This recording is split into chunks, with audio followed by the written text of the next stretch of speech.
Okay, part B of this of the problem asks us to find the initial position, velocity and acceleration.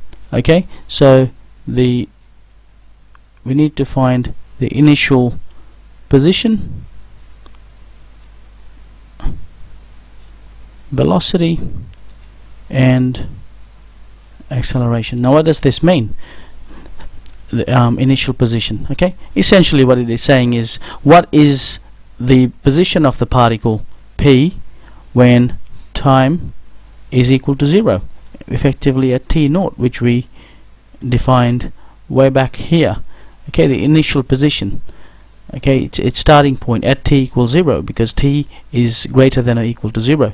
So the smallest number that t can take is 0. So how do we do that? To find position, okay, we know the function s of t. We'll substitute 0 for t, equals 100 0 plus 200 e minus 0 on 5, which gives us 0 plus 200. Anything to the power of 0 is equal to 1.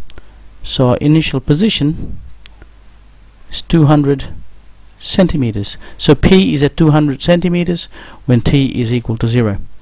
So what do we do with velocity? The same thing. We've got a velocity function.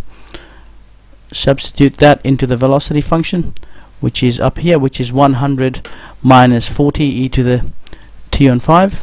Okay, so 100 minus 40 e minus 0 on 5. Again, same as up here, it'll be equal to 1, so which ends up being 100 minus 40, which is equal to 60. What we didn't specify up when we defined velocity, and which we should have, I guess, is the units. So in this case, the units will be, position is given in centimeters and time is in seconds. So our units for velocity will be centimeters per second. So when time is equal to 0, at its initial time, its velocity is already 60 centimeters rather per second. Okay, and finally, let's just complete that. We need acceleration at 0.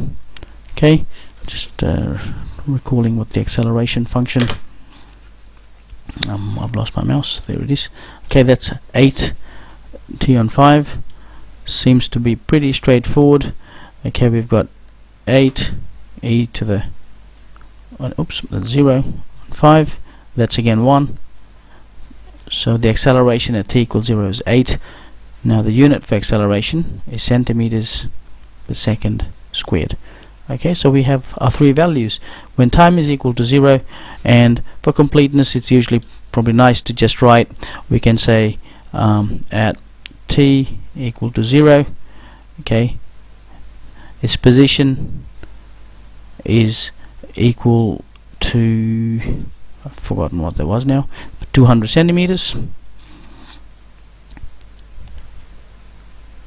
Okay, its velocity is equal to 60 centimeters per second, and its acceleration is equal to 8 centimeters per second squared. Not absolutely necessary that you do this, but it's just nice to have the answers all in one spot to make it easier for anyone who's reading it.